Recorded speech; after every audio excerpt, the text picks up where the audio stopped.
का अन्नदाता कार्यक्रम में स्वागत करती हूं। किसान बहुत परिश्रमी होते हैं। वो खेतों में जी तोड़ मेहनत करते हैं, जो अनाज, फल और सब्जियां उगाते हैं। हमारे देश की अर्थव्यवस्था का लगभग समूचा भार उन्हीं के कंधों पर ही है। ऐसे ही भारतीय किसानों को खेती बाड़ी से जुड़ी हुई बहुत सी नई, रोचक और लाभकारी जानकारियां देने के लिए हर रोज सुबह हम आपके साथ आते हैं। तो चलिए कार्यक्रम शुरू करने से पहले देखते हैं क्या है आज के अन्नदाता में। कपास की फसल में फूल, डोडे गिरने की समस्या और उसका समाधान।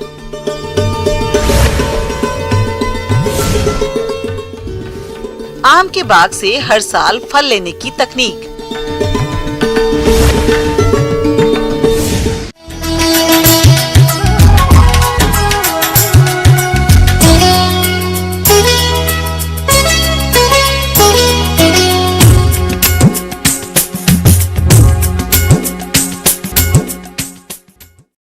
प्रदेश के बहुत से किसान भाइयों ने कपास की फसल लगाई है और इस समय उनकी फसल भी फूल खिलने लगे हैं।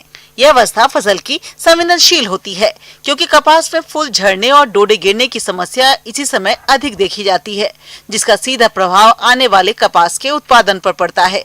तो किसान भाई कैसे करें कपास में फूल झड़ने और डोडे गिरने की समस्या का समाधान, इस बारे में जानकारी देने के लिए हमारे बीच उपस्थित हैं कृषि विश्वविद्यालय जोधपुर के डॉक्टर मनमोहन पूनिया।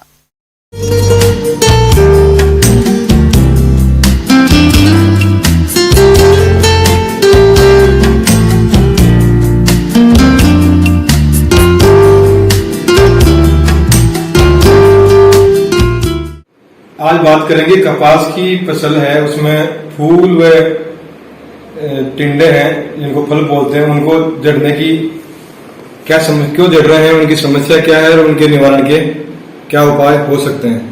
वर्तमान समय में अभी जो समय चल रहा है वो कपास में फूल और फूल से फल बनने का समय चल रहा है। प्राकृतिक रेशा प्रदान करने वाली भारत की सबसे महत्वपूर्ण रेशे वाली नकदी फसल है, जिसका देश की औद्योगिक और कृषि अर्थव्यवस्था में प्रमुख स्थान है। कपास की खेती से वस्त्र उद्योग को बुनियादी कच्चा माल प्राप्त होता है। साथ ही इसके बिनौलों की खली और तेल का भी व्यापक स्तर पर उपयोग किया जाता है। इसका व्यापारिक महत्व अधिक होने के कारण बाजार में इसका अच्छा मूल्य मिलता है, जिससे किसानों को अधिक मुनाफा होता है। तो जिन किसान भाइयों ने कपास की फसल लगा रखी है, उनकी फसल में इस समय फूल और फल बन रहा है। यह फसल की संवेदनशील अवस्था होती है क्योंकि इसी समय कपास की फसल में फूल झड़ने और फलों के गिरने की समस्या अधिक देखी जाती है। तो किसान भाई समय रहते कैसे करें इस समस्या का समाधान, इस बारे में जानते हैं। कपास में फूल और फूल से फल बनने का समय चल रहा है और इसी समय में जो है टिंडे और फूल किसानों के खेत पे गिर रहे हैं और सब तक गिर रहे हैं। तो इसे रोकने के जो उपाय की बात करेंगे, तो सबसे पहले तो बात करेंगे कि क्या कारण है कि ये कपास की फसल में फूल और टिंडे गिर रहे हैं।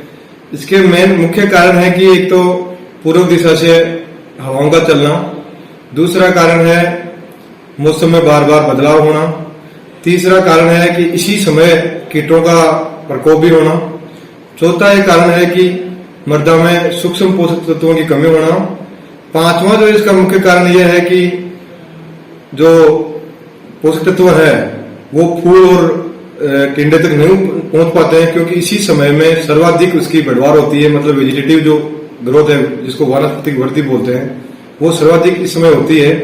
तो वानस्पतिक वृद्धि जब होती है, बढ़वार हो रही है, तो उस समय संपूर्ण जो पोषक तत्व अपने प्रयोग किए हैं वो वानस्पतिक वृद्धि में प्रयोग में आ जाते हैं और वो पोषक तत्व है फूल और टिंडे तक नहीं पहुंच पाते, जिससे पौधा स्वतः ही फूल और टिंडा, जिसको अपन बोल बोलते हैं, वो गिरा देता है। किसान भाइयों, अभी आपने कयास की फसल में फूल झड़ने और फल गिरने के कारणों के बारे में जाना। अब आइए जानते हैं फसल में फूल झड़ने और फल गिरने को रोकने के सही और आसान उपायों के बारे में, जो इस प्रकार से हैं। अब इसके निवारण के उपाय हैं कि इसके लिए रोकने के लिए सर्वप्रथम नेपथिल एसिटिक एसिड, जिसको NaA के नाम से जानते हैं और बाजार में वो प्लेनोफिस के नाम से मिलता है, उसका प्रयोग कर सकते हैं। उसका 3 लीटर पानी में 1 ml जो मात्रा का प्रयोग करना है तो उसको 15 दिन के अंतराल पर 2 बार उसका छिड़काव कराया जाए और बहुत ही सस्ता है। दूसरा इसका है जो पादवर्धी नियामक आता है वो मेपिक्वार क्लोराइड के नाम से आता है, जो आसानी से बाजार में उपलब्ध हो जाता है। उसका 1 लीटर पानी में 1.5 ml मात्रा लेकर के और उसका स्प्रे करवाएं और 15 दिन के अंतराल पर उसको दोहराएं ताकि किसान भाइयों के खेत पर जो फूल और टिंडा जो गिरने की समस्या है उसको कम किया जा सके। किसान भाइयों, अभी तक आपने खेती से जुड़ी हुई कुछ उपयोगी जानकारियां देखी। अब लेते हैं एक छोटा सा ब्रेक, जल्द लौटेंगे। कार्यक्रम में और भी है खेतीबाड़ी से जुड़ी हुई महत्वपूर्ण जानकारियां। आप बने रहिए हमारे साथ।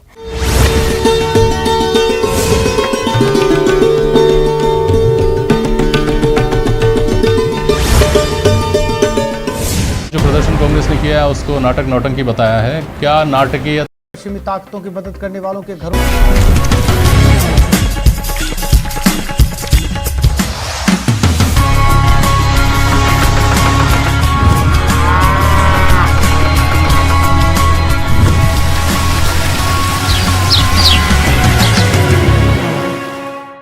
ब्रेक के बाद आप सभी दर्शकों का अन्नदाता में एक बार फिर से स्वागत है। चलिए अब रुख करते हैं अगली कड़ी की ओर।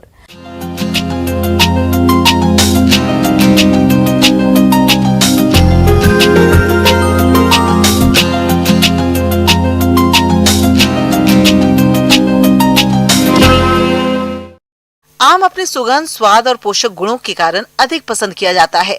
देश में आम की बागवानी बड़े एरिया पर की गई है। ताजा आंकड़ों के अनुसार देश में आम का कुल एरिया 2,460,000 हेक्टेयर है, जिसकी लगभग 17,290,000 मीट्रिक टन आम पैदा किया जाता है।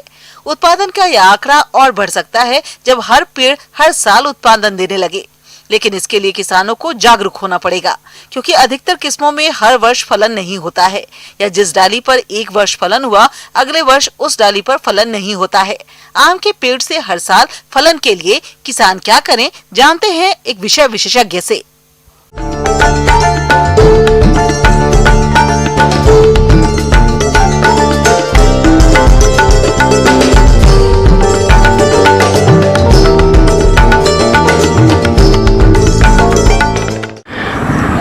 देखिए, हमारे उत्तर भारत में जो प्रजातियां हैं मुख्य रूप से दशहरी, लंगड़ा, चौसा, बॉम्बे ग्रीन, ये प्रजातियां हमारी व्यावसायिक प्रजातियां हैं और इन प्रजातियों में हमारे क्षेत्र में एक वर्ष में फल आता है और एक वर्ष पूरा फल, पूरा बाग जो है वो फ्री रहता है, उसमें एक भी फल नहीं आता। मतलब एकांतर फलन या अल्टरनेट बेयरिंग के नाम से हम लोग इसको जानते हैं। देखिए, जो फूड रिजर्व है आम में, जो बेयरिंग की हैबिट है, जो फलत होती है वो पुरानी शाखाएं, जो एक वर्ष पुरानी शाखाएं होती हैं उसी पर उसमें फलत होती है। तो एक बात तो ये हुई कि आम की फलत के लिए जो शाखाएं हैं वो एक साल पुरानी होना आवश्यक है, जबकि अमरूद जैसे फल में जो करंट सीजन की ग्रोथ होती है, जो नई ग्रोथ होती है, उसमें फ्लोरिंग होती है।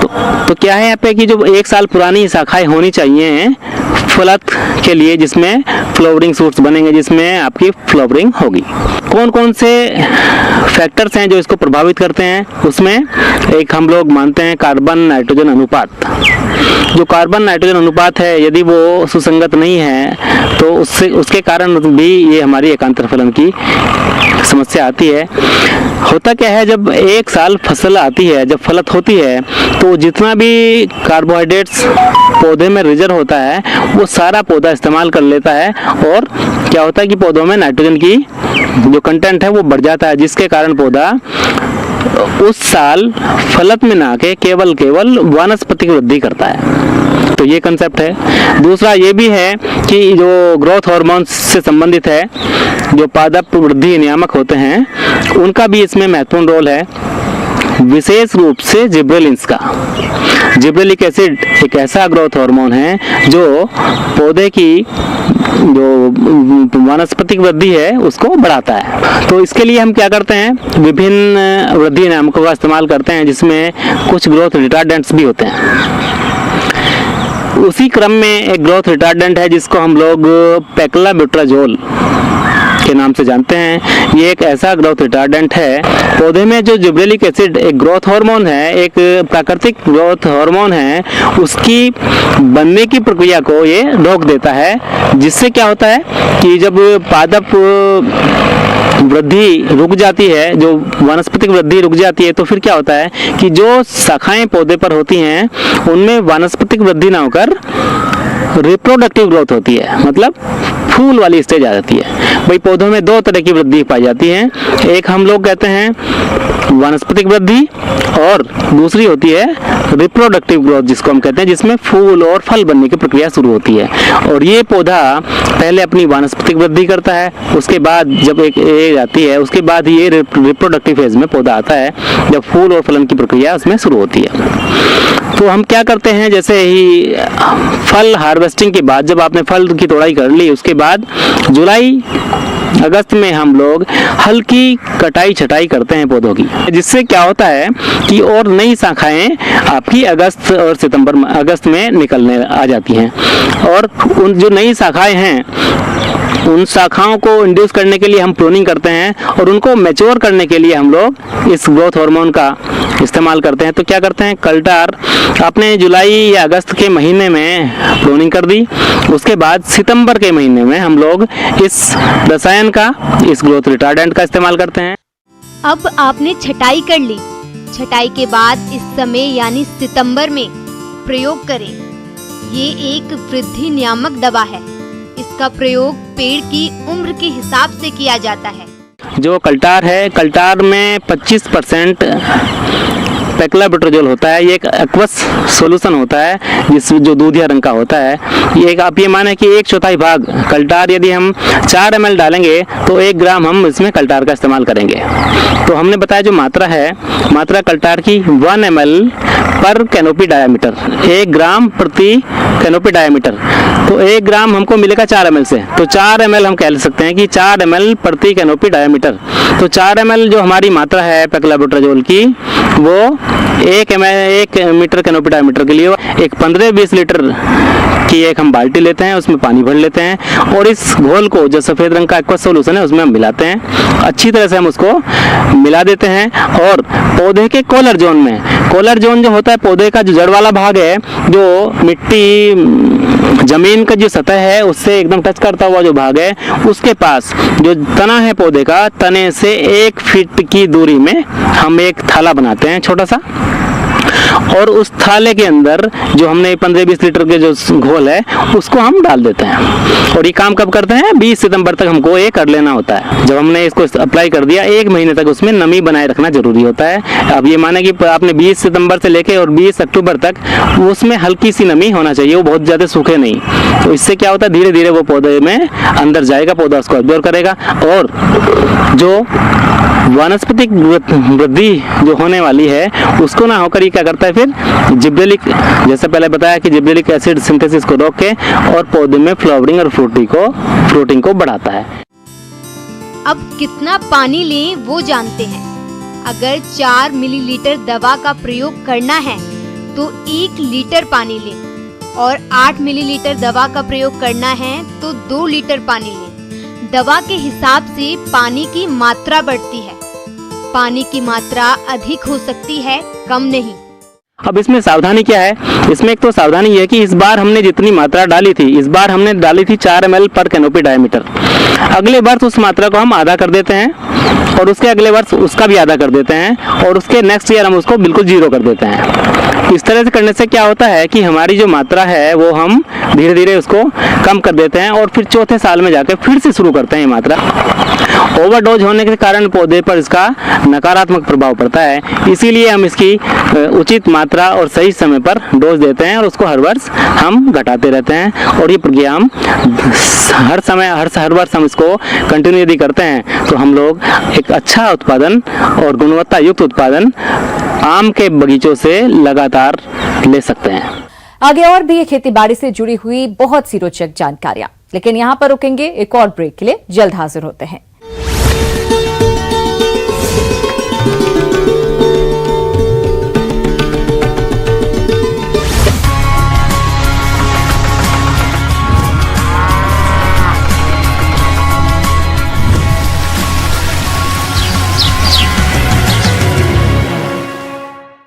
ब्रेक के बाद एक बार फिर से आप सभी दर्शकों का अन्नदाता कार्यक्रम में स्वागत है। बढ़ते हैं अगली प्रस्तुति की ओर।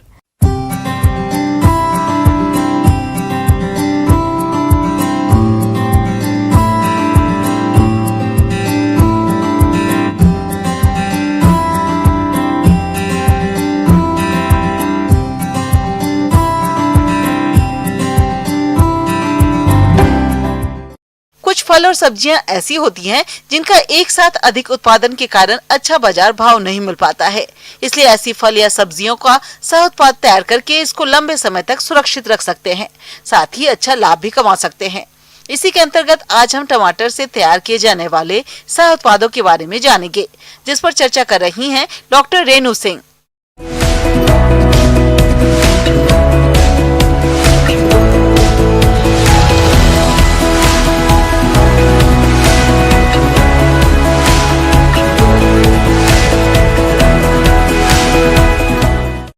जैसा कि सभी जानते हैं कि हमारे कृषि उत्पाद का 33% भाग नष्ट हो जाता है। उन्हें नष्ट होने से बचाने के लिए अगर हम कुछ सावधानियां बरतें तो हम अपने उत्पाद का संपूर्ण प्रयोग कर सकते हैं। फल व सब्जियों के प्रसंस्करण द्वारा कुछ फल सब्जियां ऐसी होती हैं जो बहुत जल्दी खराब होती हैं। ऐसी फल सब्जियों का बाजार भाव अगर अच्छा नहीं मिले तो इनका बाई प्रोडक्ट बनाकर बाद में प्रयोग में लाया जा सकता है या बाजार में बेचा जा सकता है। जैसे कि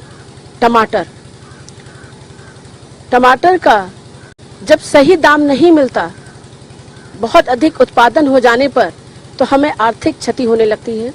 और एक समय ऐसा भी आता है कि हमारे खेत में टमाटर फसल के रूप में खेतों में ही सड़ने लगता है और जानवर भी उन्हें नहीं खाते।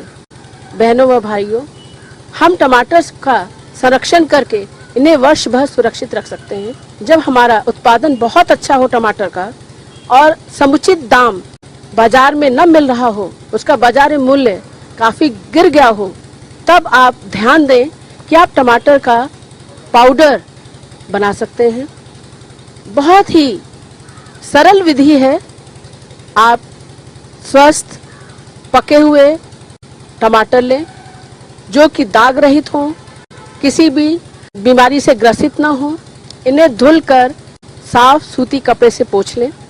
साफ सूखी सफेद पॉलीथीन की शीट पर टमाटर को गोल गोल गोलाकार आकार में काटकर कड़ी धूप में सुखाएं।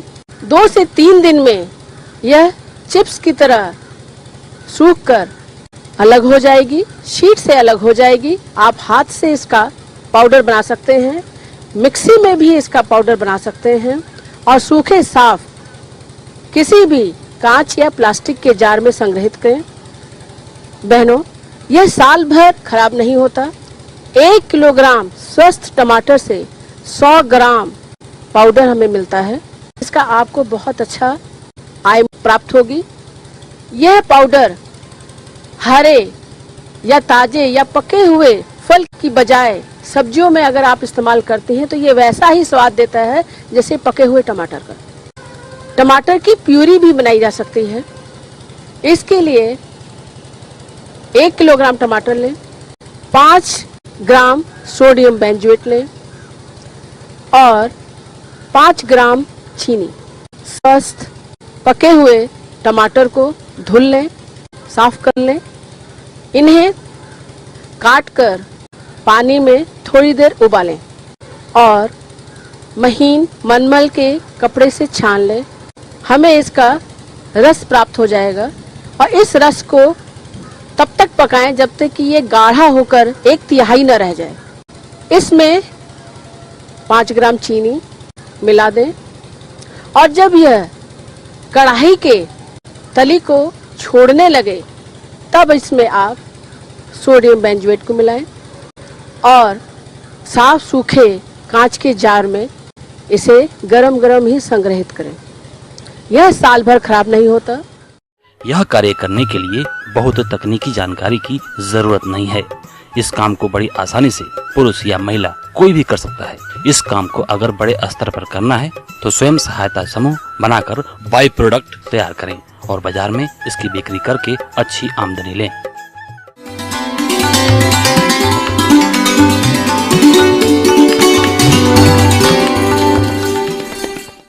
अन्नदाता हेल्पलाइन निशुल्क फोन संपर्क सेवा के माध्यम से आपके द्वारा पूछे गए प्रश्नों में से एक या दो महत्वपूर्ण प्रश्न को हम अपने कार्यक्रम में शामिल करते हैं। इसी के तहत आज का चयनित प्रश्न और उसका जवाब इस प्रकार है। आज की अन्नदाता हेल्पलाइन में हमने जिस प्रश्न को शामिल किया है उसे पूछा है, गांव गोमावली, जिला श्रीगंगानगर के देवनाथ मीणा ने आपने धान की फसल में तनाछेदक कीट के नियंत्रण के बारे में जानकारी चाहिए है, तो इसके लिए देखिए कार्यक्रम का यह अंश। किसान बंधु जोहार। धान भारतवर्ष का बहुत ही प्रमुख फसल है। इसकी खेती खरीफ मौसम में, बरसात के मौसम में मुख्य रूप से बड़े क्षेत्र में होता है। तो धान की खेती में तना छेदक एक कीड़ा होता है जिसका प्रकोप बहुत अधिक होता है और इस धान के तना छेदक का प्रकोप नर्सरी पौधशाला से लेकर के मुख्य खेत तक होता है और इसके आक्रमण के चलते धान के उपज में काफी क्षति हो जाती है। तना छेदक कीट की सूढ़ियां काफी हानिकारक होती हैं। ये हल्के पीले शरीर वाली तथा नारंगी पीले सिर की होती हैं। मादा सूढ़ी के पंख पीले होते हैं। ये पौधे की गोह में प्रवेश कर जाती हैं, जिससे पौध की बढ़वार रुक जाती है। कीट पौधे के गोब के तने को काट देती है, जिससे गोब सूख जाता है और बालियों का रंग सफेद पड़ने लगता है। तो क्षति का लक्षण हुआ, इसके निदान के लिए आप नर्सरी से ही शुरू करना है। 250 ग्राम कार्टप हाइड्रोक्लोराइड या फिप्रोनिल 0.3 G नामक दानेदार कीटनाशी का 200 ग्राम या 250 ग्राम प्रति 100 वर्ग मीटर की दर से उसमें बिखेरना है दाना को और उसके बाद हल्की सिंचाई कर देनी है। तो ये हुआ पौधशाला की बात हो गई। जब धान आप रोपते हैं, धान के रोपाई के 3 सप्ताह बाद धान के खेत में कार्टप हाइड्रोक्लोराइड या फिप्रोनिल दोनों में से किसी एक के दाने का 25 किलोग्राम प्रति हेक्टेयर की दर से उसमें आप उसको बिखेर दें। ऐसा, और उसके बाद में ये भी शर्त है कि अगर दानेदार दवाई डालनी है खेत में, खड़ा पानी होना चाहिए, पानी बहता हुआ नहीं होना चाहिए, 2-3 सेंटीमीटर। उसके बाद भी अगर धान के खेत में आपका तना छेदक का प्रकोप होता है बाद में, तो आप कीटनाशी से छिड़काव कर सकते हैं। कीटनाशी छिड़काव करने के लिए आजकल बहुत ही एक नया कीटनाशी आया है जिसका नाम फ्लूबेंडियामाइड या फेम है। 1 ml प्रति 3 लीटर पानी में घोल बना करके आप छिड़काव कर सकते हैं। इन कीटों के समेकित नियंत्रण के लिए खेत में 10 से 12 लाइट ट्रैप लगाएं। इससे रात के समय कीट प्रकाश की ओर आकर्षित होकर फंदे में फंसकर मर जाएंगे। साथ ही खेतों में जगह जगह पर फेरोमोन ट्रैप को लगाएं, जिससे वयस्क नर कीट ट्रैप में फंस जाते हैं। इससे खेत में कीटों की संख्या का भी पता लगाया जा सकता है। 5% प्रति वर्ग मीटर से अधिक गोभ मृत होने पर रसायनों का प्रयोग करना चाहिए।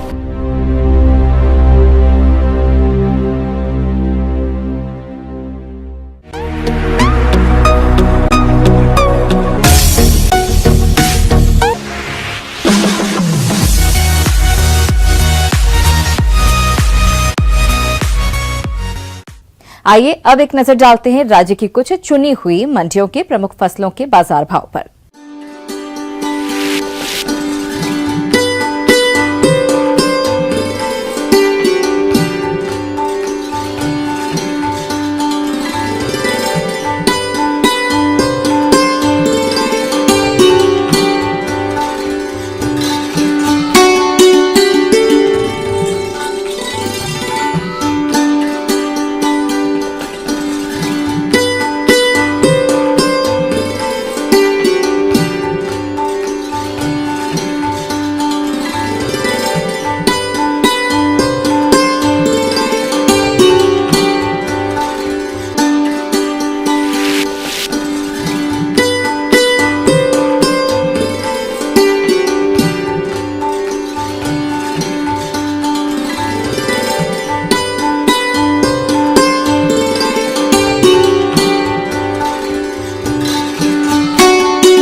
किसान भाइयों, अन्नदाता आपकी सेवा के लिए संकल्परत है। कृषि संबंधित समस्या और सुझावों के लिए आप हमें इस पते पर संपर्क कर सकते हैं। प्रोड्यूसर अन्नदाता, news 18 Rajasthan, Ramoji film city, Hyderabad 501512। साथ ही आप हमें ईमेल भी कर सकते हैं। हमारा ईमेल है p18अन्नदाता-rajasthan@nw18.com। इसके अतिरिक्त आप हमें निःशुल्क हेल्पलाइन नंबर पर सोमवार से शनिवार सुबह 10 बजे से शाम 4 बजे के बीच संपर्क कर सकते हैं। किसान भाइयों, अब समय हो रहा है आपसे विदा लेने का, तो हमारी